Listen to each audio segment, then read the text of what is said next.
2023년 11월 29일 새벽 기도에 오신 성도님들을 주님의 이름으로 환영합니다. 오늘 우리에게 주시는 하나님의 말씀은 욥기 23장 1절로부터 17절까지의 말씀입니다. 제가 가진 성경으로 구약성경 783면에 있는 욥기 23장 1절로부터 17절까지의 하나님의 말씀을 제가 봉독하겠습니다. 욥이 대답하여 이르되 오늘도 내게 반항하는 마음과 근심이 있나니 내가 받는 재앙이 탄식보다 무거움이라. 내가 어찌하면 하나님을 발견하고 그의 처소에 나아가랴. 어찌하면 그 앞에서 내가 호소하며 변론할 말을 내 입에 채우고 내게 대답하시는 말씀을 내가 알며 내게 이르시는 것을 내가 깨달으랴. 그가 큰 권능을 가지시고 나와 더불어 다투시겠느냐? 아니로다. 도리어 내 말을 들으시리라. 거기서는 정직한 자가 그와 변론할 수 있은즉 내가 심판자에게서 영원히 벗어나리라.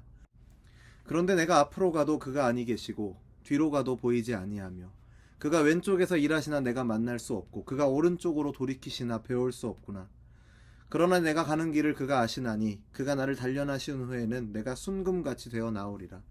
내 발이 그의 걸음을 바로 따랐으며 내가 그의 길을 지켜 치우치지 아니하였고 내가 그의 입술의 명령을 어기지 아니하고 정한 음식보다 그의 입의 말씀을 귀히 여겼도다. 그는 뜻이 일정하시니 누가 능히 돌이키랴. 그의 마음에 하고자 하시는 것이면 그것을 행하시나니 그런즉 내게 작정하신 것을 이루실 것이라. 이런 일이 그에게 많이 있느니라. 그러므로 내가 그 앞에서 떨며 지각을 얻어 그를 두려워하리라. 하나님이 나의 마음을 약하게 하시며 전능자가 나를 두렵게 하셨나니 이는 내가 두려워하는 것이 어둠 때문이나 흑암이 내 얼굴을 가렸기 때문이 아니로다. 아멘. 22장에서 엘리바스는 세 번째로 욥에게 권면합니다. 하지만 그 이전까지 이야기했던 내용과 조금도 달라지지 않았습니다.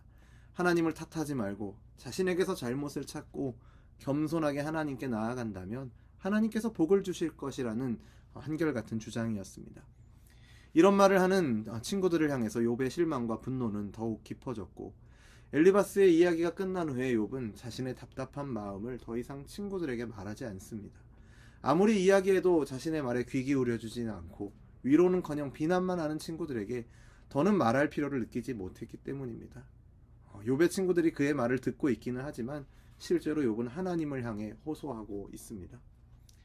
욥은 하나님을 만날 것을 간절히 소망하고 있습니다. 그저 막연하게 하나님과 만났으면 좋겠다 이 정도가 아니라 의로우신 재판관으로 앉아 계신 그 보좌 앞에 나아가서 하나님의 처소 앞에 나아가서 자신의 무죄함을 이야기하고 그에 대한 대답을 듣기 위해 하나님을 만나고자 합니다.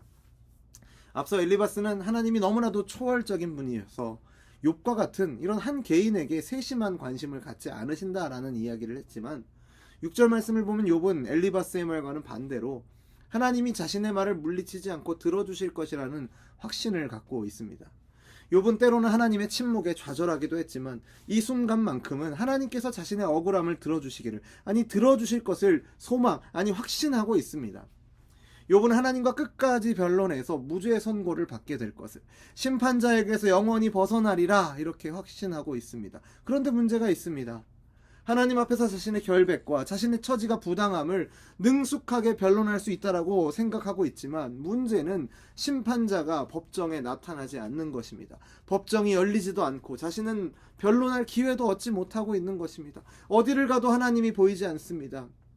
욥은 하나님을 만나 자신의 억울함을 하소연하면 하나님이 그 고난에서 자신을 건져주시리라 확신하지만 그래서 하나님을 만나기 위해 애썼지만 그는 하나님을 만날 수 없었습니다. 그에게는 아무런 응답이 없었습니다. 하나님을 만날 수 없는 것 같은 상황 속에 처해 있습니다. 이런 상황 속에서 욥의 마음 가운데는 하나님을 결코 만나지 못하는 것인가 라는 두려움이 찾아오기 시작합니다. 그러나 이런 두려움 가운데서도 너무나도 답답하고 안타까운 상황 속에서도 욥은 놀라운 고백의 말씀을 이야기합니다. 우리가 너무나도 잘 아는 10절의 말씀이죠. 그러나 내가 가는 길을 그가 아시나니 그가 나를 단련하신 후에는 내가 순금같이 되어 나오리라. 욥기 1장에서 나오는 욥의 설명을 통해 우리는 충분히 고난 이전의 욥이 하나님과 친밀한 교제 가운데 살아왔다라는 것을 짐작해 볼 수 있습니다. 이전의 욥은 혹시라도 하나님을 놓칠까 싶어 곁눈질하지 않고 올바르게 따르는 삶을 살았다라고 말합니다. 하나님의 길을 지켜 치우치지도 않았다라고 말합니다. 욥은 하나님의 입술의 명령을 어기지 않았고 그 말씀을 음식보다 귀하게 여기는 삶을 살았다라고 말하고 있습니다. 욥은 내가 그때처럼 그 하나님을 만날 수 있다면 이 모든 상황은 해결될 것이고 인생은 다시 시작될 것이라는 그런 믿음, 소망을 갖고 있습니다. 하지만 욥에게는 이와 동시에 두려워하는 마음이 있습니다. 13절과 14절 말씀입니다. 그는 뜻이 일정하시니 누가 능히 돌이키랴. 그의 마음에 하고자 하시는 것이면 그것을 행하시나니 그런즉 내게 작정하신 것을 이루실 것이라. 이런 일이 그에게 많이 있느니라. 앞서 하나님을 만날 수 없는 것이 욥을 힘들게 하는 현실이었다면 또한 그를 두렵게 하는 것은 13, 14절에 기록된 것처럼 하나님이 작정하신 일은 반드시 이루어질 것이고 어느 누구도 반대할 수 없다라는 것입니다. 하나님의 절대적인 주권이죠. 만약 하나님의 계획이 욥 자신의 패망이라면 그 누구도 하나님의 계획이 반드시 이루어지기까지, 하나님께서 그 고난을 거두기로 작정하신 시간이 되기까지 누구도 하나님의 뜻을 돌이킬 자가 없음을 알았기 때문에 욥은 두려워하고 있습니다. 하나님의 전능하심에 대해 욥은 한없는 경외감을 느낍니다. 자신이 처한 상황 속에서 그는 일종의 거룩한 두려움을 느끼고 있습니다. 이사야 6장에서 선지자 이사야가 환상 중에 거룩하신 하나님의 보좌를 보았을 때를 생각해 보십시오. 보좌 앞에는 스랍들이 있었고 그들은 하나님의 거룩하심을 찬양하며 그곳은 성령의 임재로 충만했습니다. 그곳에서 이사야는 어떻게 말합니까? 자기의 입술이 부정함을 탄식하면서 하나님의 진노로 망하게 되었다라고 부르짖습니다. 이와 같이 하나님을 경험한 사람들은 누구든지 하나님을 향한 경외심을 품게 됩니다. 거룩하신 하나님 앞에서 갖게 되는 존경하는 마음과 두려움이 공존하는 것이죠. 왜냐하면 우리 인간과는 전혀 다른 비교할 수 없는 차원의 거룩함과 능력이, 절대적인 거룩함과 능력이, 그리고 위엄이 하나님께 있기 때문입니다. 귀한 믿음의 고백을 한 이후에 욥은 하나님의 절대적인 주권 앞에서, 전능하신 하나님 앞에서 두려워하며 낙심하고 있습니다. 자신을 에워싼 이 고통의 흑암을 극복하지 못하고 자신을 거의 포기하는 지경에 이르게 되는 그러한 모습을 기록하면서 본문은 24장으로 이어집니다. 오늘 우리도 고난 가운데 욥과 같은 처지에 놓일 때가 있습니다. 하나님은 어디 계시냐? 하나님이 계시다면 이런 일이 어떻게 일어날 수 있는가라는 울분에 가득 찬 탄식이 개인의 삶을 돌아보거나 사회의 모습을 보면서 쏟아지게 될 때가 있습니다. 하나님께 나아가 간절히 기도하는데도 불구하고 고난이 사라지지 않고 오히려 더 큰 어려움이 찾아오기도 합니다. 그런 상황에서 우리는 하나님은 어디 계시냐 탄식하며 절규합니다. 욥의 탄식 속에는 하나님을 향한 확신이 있었습니다. 그런데 하나님이 자신을 사랑한다라는 확신이 있었기 때문에 지금 이 상황이 아무 응답하지 않고 그 사랑을 확인할 수 없는 이 상황이 그를 힘들게 하는 것입니다. 우리는 하나님이 어떠한 분이신지를 이야기할 때 하나님의 사랑을 이야기합니다. 하나님의 인도하심을, 그분의 자비로운 손길을, 우리와 함께 하심을 이야기합니다. 이것이 바로 우리가 믿는 하나님의 모습입니다. 우리가 고백하는 모습이죠. 그런데 고난의 문제가, 현실의 문제가 우리에게 크게 느껴질 때 우리는 하나님이 마치 계시지 않은 것처럼, 하나님이 나를 사랑하시는지 알았는데 그게 아니었나? 그 사랑을 다시 확인하고 싶은데 아무런 응답이 없어서 불안 가운데, 두려움 가운데 빠지기도 합니다. 이런 때에 우리 하나님께서 우리를 긍휼히 여기셔서 그 사랑과 은혜를 경험하게 하실 때도 있지만 우리는 많은 경우에 크게 달라지지 않는 현실을 직시하게 됩니다. 그리고 불안해하고 두려워하게 되는 것이죠. 이 두려움은 하나님보다 크게 느껴지는 문제를 바라볼 때 생기는 것입니다. 이 두려움이, 고난이 실제로 존재하는 것은 확실합니다.